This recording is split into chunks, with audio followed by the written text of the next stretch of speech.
My ex-wife and her new husband sued me for my entire life savings. In court, I handed the judge one FBI document. His face went pale. "Bailiff, lock the doors. Nobody leaves." That was the moment the truth detonated. Intro, I'm Marcus Hale, 39, Denver. For years, I believed marriage meant trust, loyalty, and building a life together. With Clarissa, I worked 60-hour weeks as a project manager. She chased entrepreneur dreams that always needed cash. I covered the bills, the mortgage, and the emergencies. I thought we were a team. We weren't. Divorce, then the ambush. The marriage ended. We split the basics. She kept the house. I took my retirement and rented a small place. 18 months later, a process server knocked at 8:47 a.m. "Marcus Hale?" Thick envelope. "You've been served." They wanted $312,000. The claim: I'd hidden assets, lied under oath, and ruined her life. They asked the court to freeze my accounts, seize my records, and supervise my spending. Overnight, I became the villain of their story. The smear campaign. Clarissa got busy online. Inspirational quotes, hashtags about healing after betrayal, dinner parties where my name was the main course. Bryce, the new husband, played bodyguard and posted gym selfies about fighting for what's right. Whispers spread, friends avoided me. Work got awkward. Even my sister asked if there was more to the story. I felt radioactive. Enter Charlotte Vega. A friend said, "You need Charlotte. She doesn't practice law. She wages war." Charlotte studied the timeline and raised an eyebrow. Why sue exactly 2 years after the divorce? Why that precise dollar amount? Then she dug. What she found didn't match the poor victim's routine. First-class trips, 5-star resorts, designer shopping. Yet Clarissa's reported income was $37,000. Bryce's investment consulting was smoke and mirrors. No licenses, no real office, but the same $8,450 deposit every month for 18 months. They opened and closed bank accounts like revolving doors. They bought and sold cars in cash.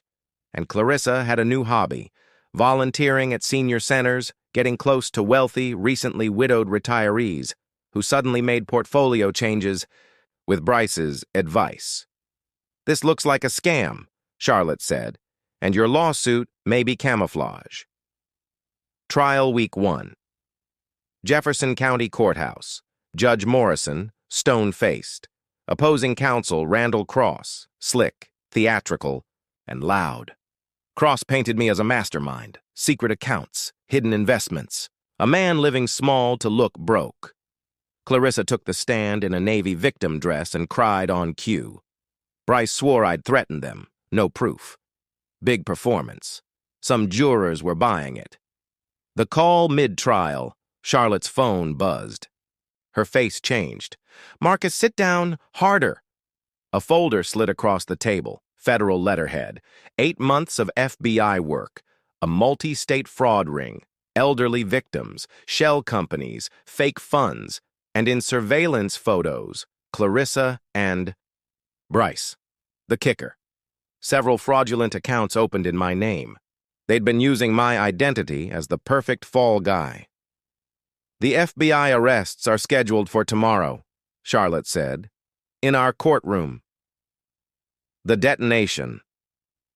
Cross began his closing like a televangelist. Then Charlotte stood. "Your Honor, newly unsealed federal evidence is directly relevant." The judge read the file. His jaw tightened. "Bailiff, lock the doors. Nobody leaves." The doors opened again. 4 FBI agents walked in. "Clarissa Hale, Bryce Donnelly, you are under arrest for conspiracy to commit wire fraud, mail fraud, identity theft, and elder financial abuse." Handcuffs clicked. Clarissa protested. Bryce went silent. The jury stared, stunned. Case adjourned. Fallout. 2 days later, the civil suit was dismissed with prejudice.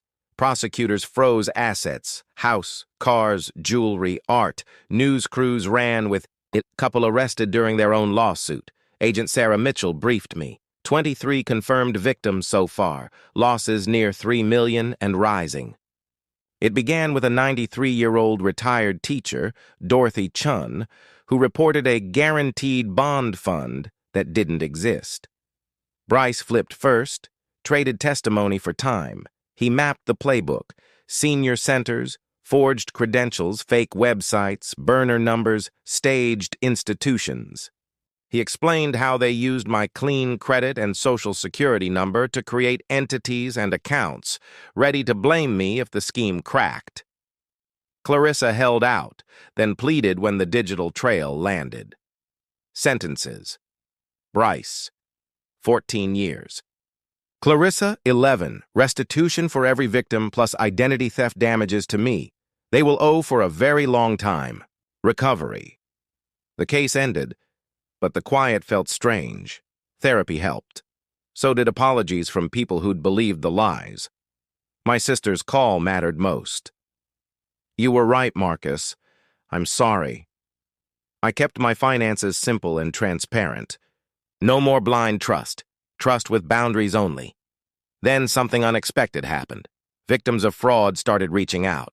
Church groups, senior centers, community events. I shared the red flags. Pressure to move fast. Guaranteed returns. Unlicensed advisors. Isolation tactics and love bombing. Using lawsuits and drama to distract from money. Trails. If a deal needs secrecy to survive, I tell them, it's not a deal. It's bait. I'm dating again.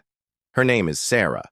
She laughs when I say, financial transparency is my love language. She shows me her budget. I show her mine. We call it healthy. Closing. If you're in a courtroom feeling outnumbered, remember this. Lies can be loud. Evidence is louder. One federal file ended a nightmare, cleared my name, and stopped a ring that preyed on the lonely. Trust is good. Boundaries are better. And sometimes justice really does walk through the doors and say, nobody leaves.